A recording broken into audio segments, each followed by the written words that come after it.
Kane,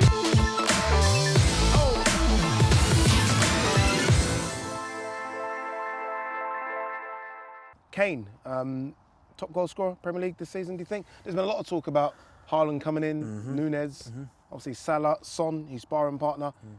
I almost feel like, for me, Kane guarantees you 20 plus every single season. Do you think he will be top goal scorer? I think he'd be in the conversation. I think it's incredibly difficult this season now to kind of predict. Haaland's the obvious one. He'll be up there for sure. Darwin Nunez, who I'm a big fan of, I think he'll be up there. You mentioned Salah. This guy he's the lowest goal scoring tally he's ever had in the Premier League is 19, which is absolute. Some strikers would bite your hand off for 19. And that was it. And people said, he's declining a bit, but 19. Yeah. So he'll be up there. But Kane for sure, you know what he's like. Always gets going. But he's one of them rare strikers that we see that it doesn't matter if he goes 3-4 games without a goal. He could easily go the next 10 and get 10 in the next 10. So he'll be up there for sure. Whether he wins it will be difficult, but he'll be in the conversation. Where do you think Kane is when we talk sort of world-class strikers, like world-class number 9s? Because there was a time when it felt like number 9s were disappearing, and I feel like Kane and Benzema and Lewandowski brought it back. When you think of sort of your world-class forwards, so if I was to give you 6, right, and you to maybe pick your 5 out of that 6, so someone's going to miss out. Yeah. All right. So Kane, this is not easy. Salah, Haaland. Would you put Salah as a centre forward though? No, forward. Okay, forward. Okay. Yeah, forward. So Kane, Salah, Haaland, Mbappe, Lewandowski, Benzema. Rank them. Right. 5 to 1. Someone's going to miss out on those. Number 1, Benzema. Oh, you got 1 to 5. You go that way. Okay. I think you have to, because look what that guy did last season in the Champions League. And he's getting on. I'll go Benzema 1, just because he's performed at world level, at the pinnacle. I'd go him 1. I'd probably go Lewandowski 2. I think you have to. 2. I think Mbappe 3. Okay. I'd probably go. Why have you not mentioned Salah yet? Salah probably 4. Okay, I didn't put any pressure on him. He's done it himself. Kane 5. Who have I missed out? Who have you missed out on? Haaland. Ooh. Do you know what? I'm gonna go Kane. I'm gonna miss out Haaland for now, because people talk about the Premier League being the most competitive league in the world.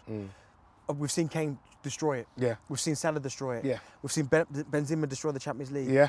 Lewandowski been destroying the Champions League for a long, long time. So with Haaland, he could be in there, and also as well with Haaland, it's the durability side of things as well. He's yet to play a full season without getting an injury as well. I mean, listen, his numbers are incredible, but we'll see this season. 2 that I didn't mention was Messi and Ronaldo, which is crazy, right? Because for the last sort of 12 years, you're only talking about Messi and Ronaldo. Is that era done now? I know Ronaldo got 24 goals last season, but is the Messi, Ronaldo era over? I think so, yeah. I think them two. Like, listen, that 6 that you just gave me, if you talk about, if everyone's on top form, them 6 will never ever get to the same stratosphere as Ronaldo and Messi. It's crazy. Forget that. No one will ever get to that where they are, the pinnacle where they are. But you have to be honest. Messi in the League last season, I thought would have been a lot better.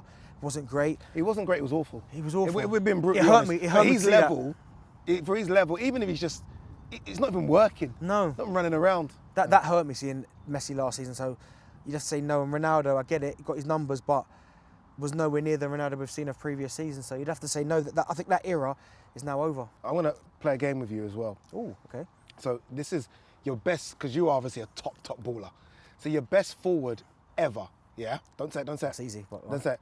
On 3, we're going to say it, yeah? And let's see if we're thinking the same. Okay. Centre forward ever. Best centre forward ever. Like your best centre forward ever. Easy. On 3. 1, 2, Ronaldo. Ronaldo, yeah. Brazilian Ronaldo. Yes, of course. Okay. I thought you went 1, 2, 3, then go. No. On 3. Yeah, no. Talk to me about Ronaldo. The best. Absolutely the best. I mean, if it wasn't for injuries, you talk about, I mean, he's the best anyway. But with the injuries, you talk about the guys' numbers. Because a lot of people, the younger generation, you try to tell them, no, this guy, you have to watch this guy. And they'll go, well, look at Cristiano Ronaldo's numbers. Yeah. Look at Messi's numbers. And you can't argue that. But you have to tell them, listen, this guy probably missed about 3 or 4 seasons because of his knees. But when you talk about a guy who's got pace, power, the trickery, the feet, the finishing, the explosiveness, the composure in front of goal, the touch, the guy's absolutely incredible. Absolutely, like a freak of nature. But they called him El Phenomenon for a reason, because it was like nothing we'd ever seen before, ever.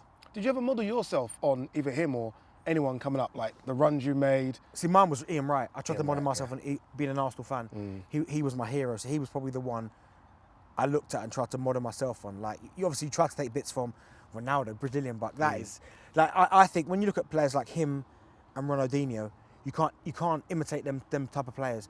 That you're born with that. I think you can't go to a kid, right, watch Ronaldinho, Ronaldo, I want you to be like that.